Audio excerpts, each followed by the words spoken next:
Hello everyone, welcome back to the Mystery Channel 33. I'm here with some more missing women sharing their men cases. So let's begin. Um, this is by my late ex-husband, Bruce. Okay. His name on here is Raymond Riles. The nation's longest serving death row prisoner is resentenced to life.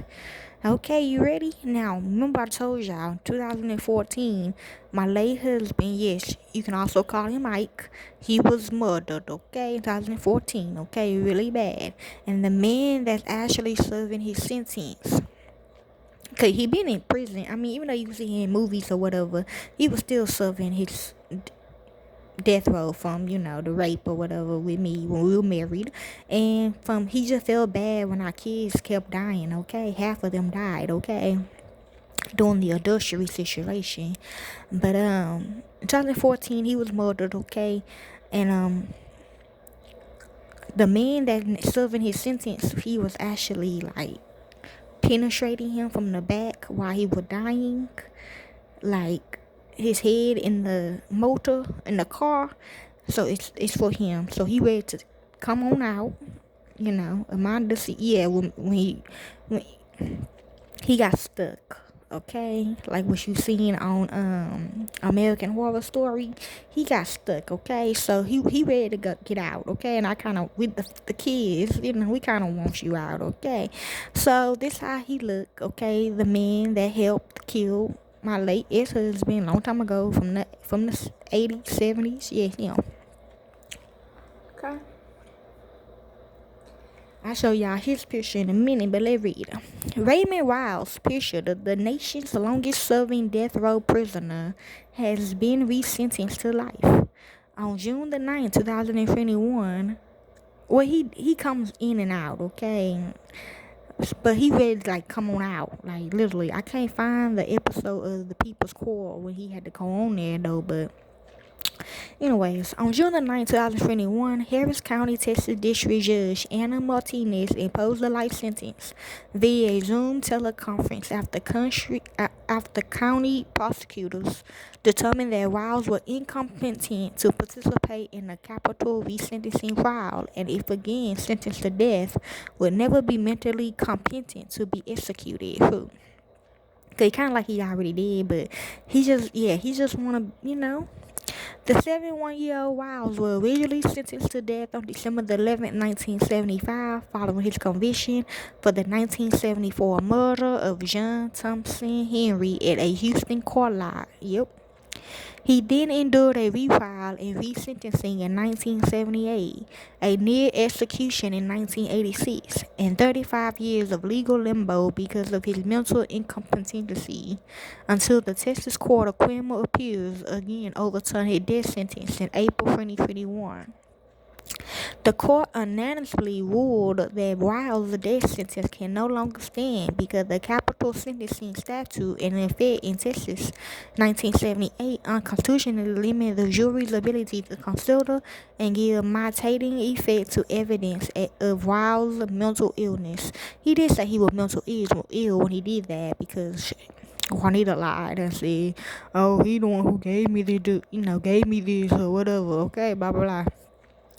While mental health evidence, the court said, was a kind of two-edged migrating evidence that required the jury to be instructed to independently consider a mitigating value. While jury did not receive any such instruction, the court said. Harris County District Attorney Kim Ogg explained her decision to forego another capital resentencing trial, saying Riles incompetent and therefore can't be executed. In a statement, she said, "We will never forget John Henry, who was murdered so many years ago by Riles, and we believe justice will be best be served by Riles spending the remainder of his life in custody of the Texas Department of Criminal Justice." Riles appeared at the virtual hearing via Zoom, because of concerns that his severe mental illness, heart disease, and weakened immunity from prostate cancer treatment placed him at heightened risk of contracting COVID-19. His lawyer, Jim Marcus, flesh of the Capital Punishment Clinic at the University of Texas at Austin School of Law said Mr. Wiles is too physically frail to withstand the rigors of a capital trial, and his mental illness legally precludes his execution. The resentencing, he said, is an appropriate resolution of the case and concludes the more than 3 decades Mr. Wiles has spent stuck in legal limbo. During the 1978 retrial, Wiles' lawyers presented expert mental health testimony that Wiles was psychotic and suffered from schizophrenia, laid testimony from family members about Wiles' history of odd and violent behaviors, and evidence that Wiles' family had a history of commitments to psychiatric institutions. However, Texas law at that time limited the jury's consideration of that evidence only to whether he would pose a continuing threat to society if his life was spared. In 1989, the U.S. Supreme Court ruled that such a limitation violated the federal Constitution, and in 2007 it issued a series of additional rulings reaffirming the unconstitutionality of Texas' approach to mitigation. Several hundred prisoners were executed under this unconstitutional statute, and in 1986, Texas issued a warrant for Riles' execution. However, his execution was stayed because of questions regarding his mental competency. Even with continued treatment with heavy antipsychotic medications, Riley never regained competency. Texas law at the time of Riles' conviction provided for the possibility of parole from a life sentence after 40 years, and his resentencing made him eligible to be considered for parole. Mr. Wiles is in very poor health, Marcus said, but if the Board of Pardons and Parole see fit to grant parole, he has family with the capacity to care for him. No, he don't. You ain't lying. Okay. Ogden Henry's family had indicted that they would oppose any application for parole. Wiles' co-defendant, Herbert Washington, also initially received a death sentence. After he was granted a new trial, he pleaded guilty to lesser charges and was paroled in 1983. Okay. Now, this is my late husband. Yes, okay. Do I forget?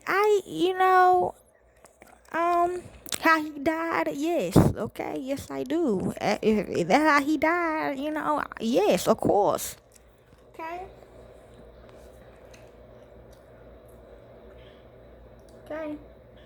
So yes, okay. So I just had to put that out, okay, because it's time, okay. So hopefully this helps you all enjoy. Oh, if you'd like to hear more into this case, you can. I don't do it for the fame or the money. I do it because it's what I love to do. And to the real families of these victims, corporate America will set you up. Thank you, peace, and be safe.